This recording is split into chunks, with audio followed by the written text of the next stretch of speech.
Hey there, everybody. Welcome to our review of the Blacklist, Season 8, Episode 8, Ogden Greeley, which... Ogden Greeley.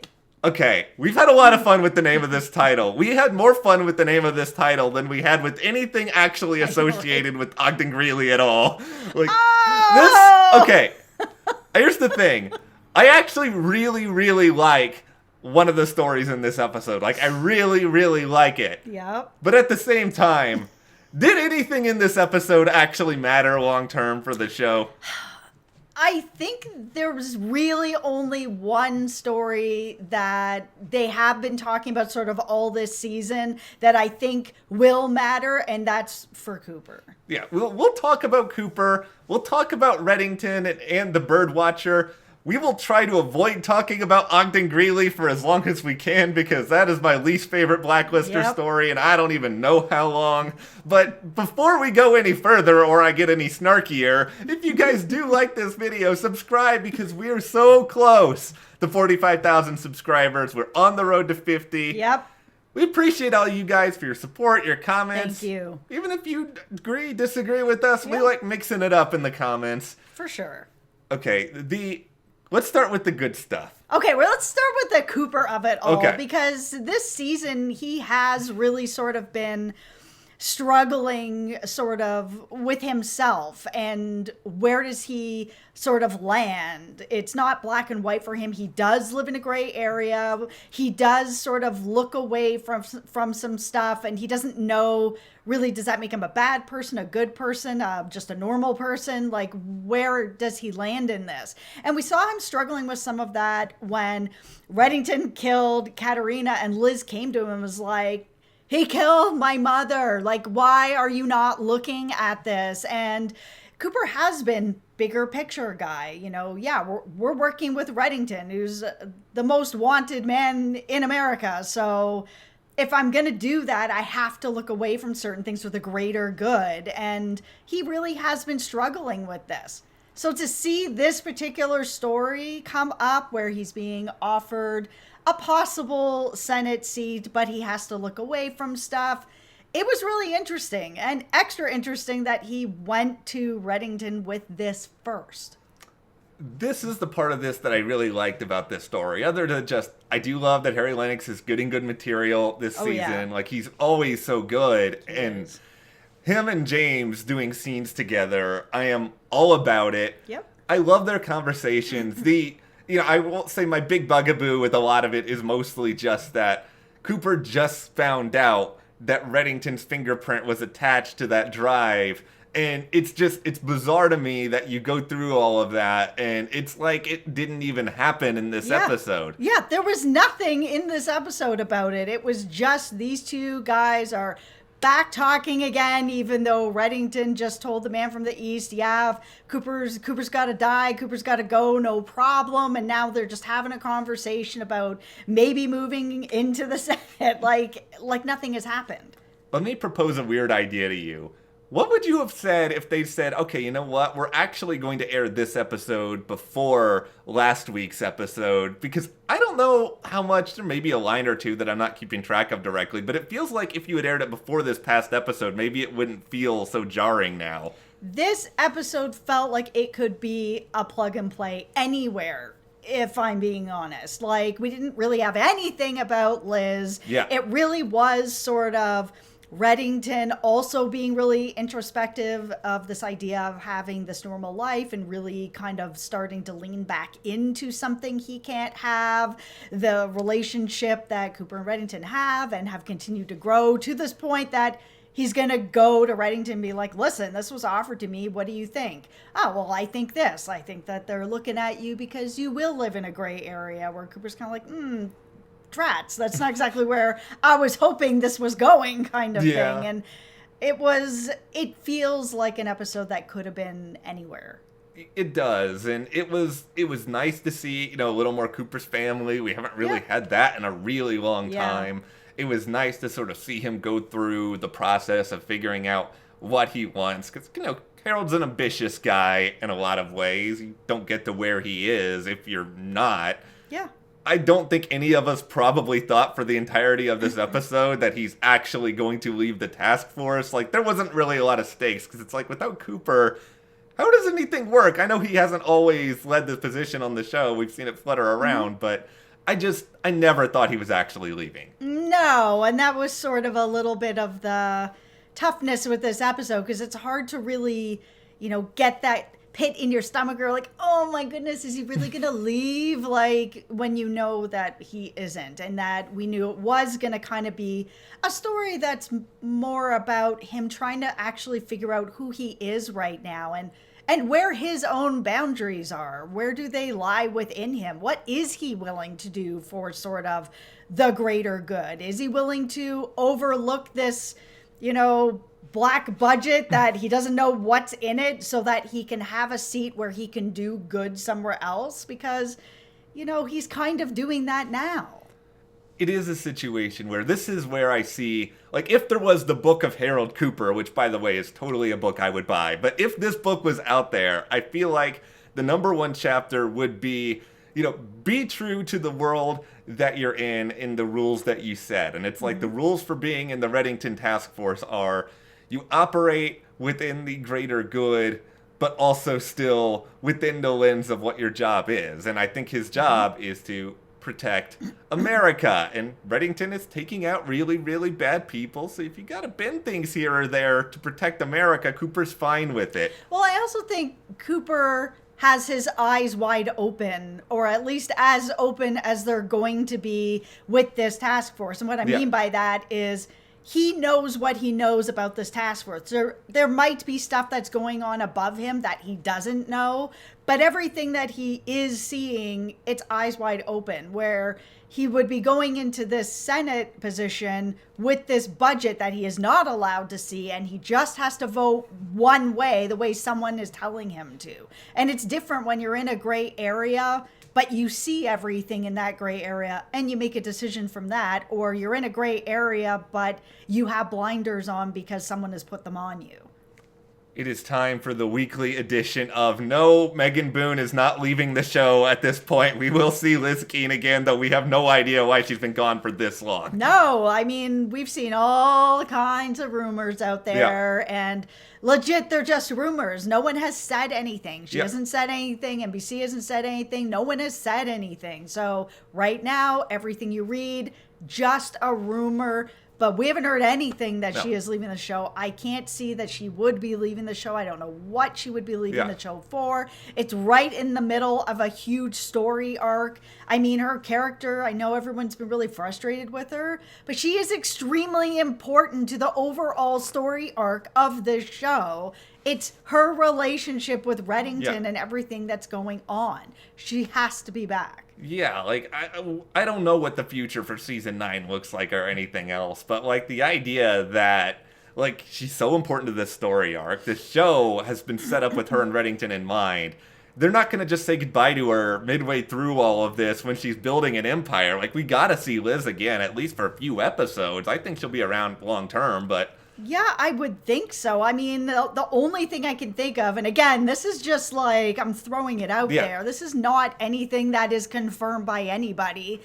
That if she is leaving the show, that maybe like this particular episode was an episode they've put out there to try to build other dynamics with other characters, because she has such a strong dynamic with Reddington, and these two actors have great chemistry and there's lots of great back and forth, that they're like, okay, if we are gonna lose her for whatever reason, we need to know that the show can go on with James, with the rest of the cast. How is that gonna look? Or if they're like, we've really gone off the path of being procedural here, maybe we need to bring it back and have the journey come back to being more procedural like it was tonight. Certainly, it certainly could be that way, that they are sort of testing the waters. And if they are testing the waters for Reddington, I will say this. There's a lot of stuff in this episode that I'm not going to remember like 2 days from now.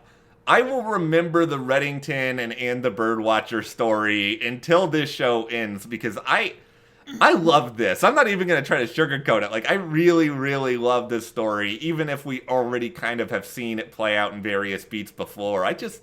it's James, it's the chemistry the actors had, I don't know why.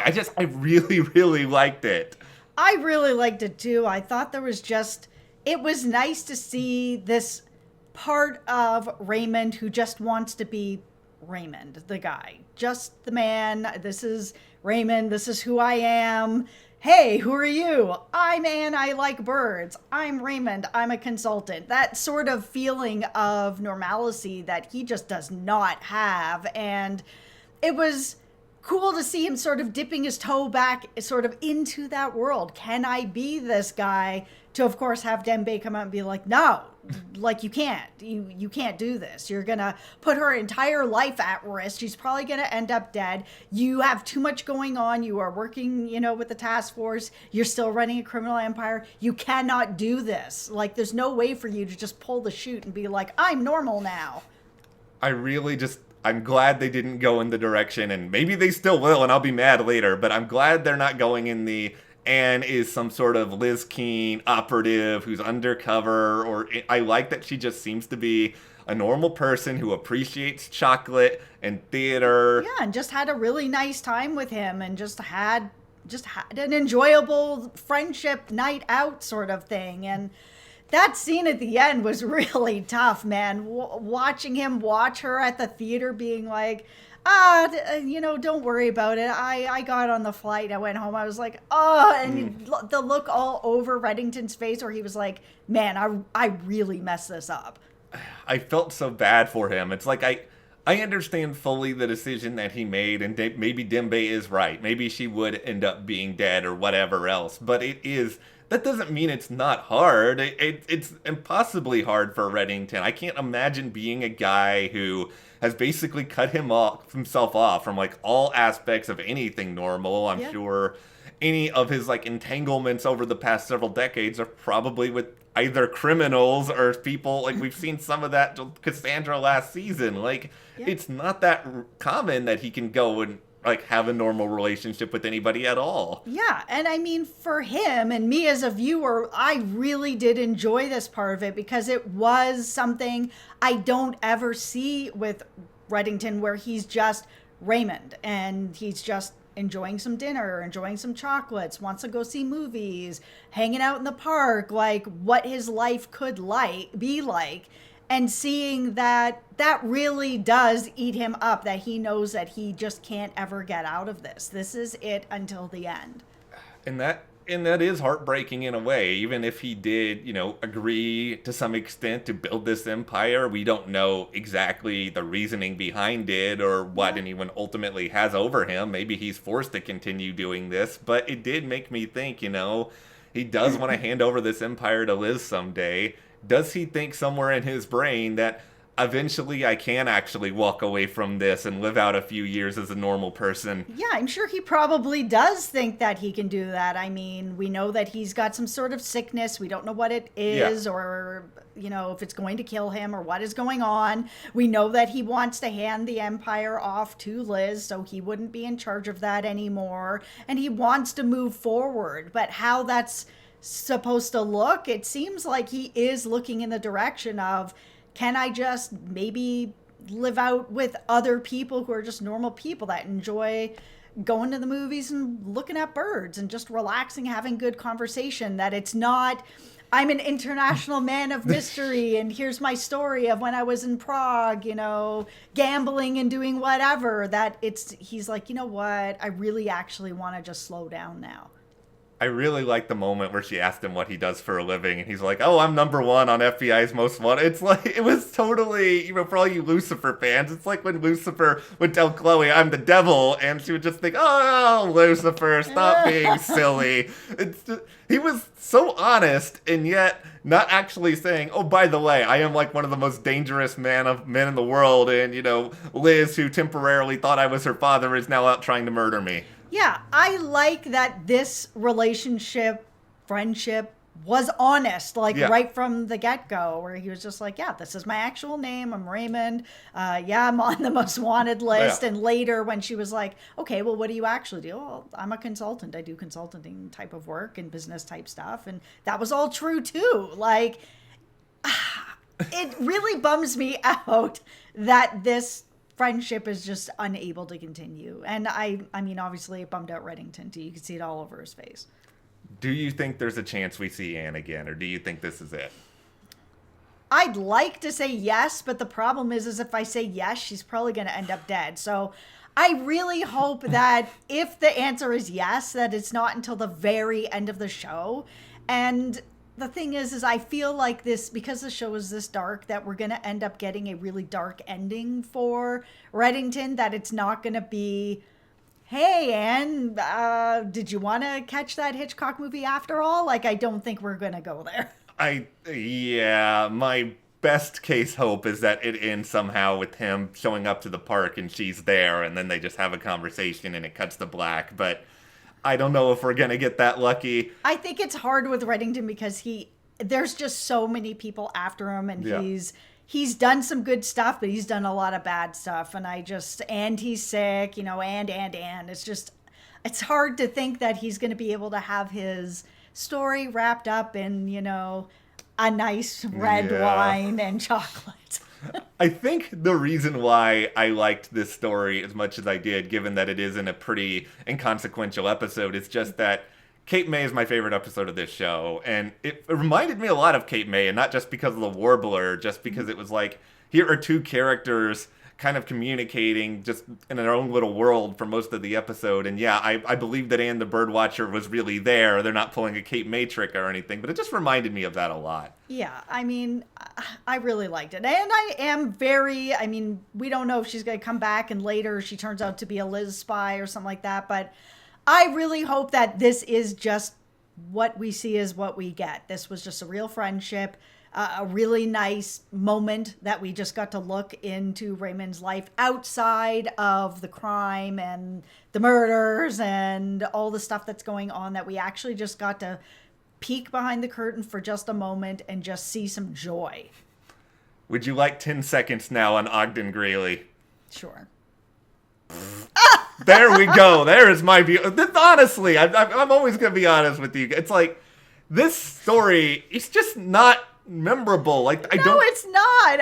I barely remember it already. We just watched it. Like, yeah, it's what he was doing is really, really dangerous, and I'm not trying to act as though there weren't high stakes to, secrets being out there for the highest bidder. It's just like, the character wasn't interesting, the Blacklist or story wasn't interesting, the task force didn't have that enough interesting stuff to do. It wasn't even seemingly connected to Liz. No, this episode was really about Cooper and Reddington's relationship, and Anne and Red just having a time.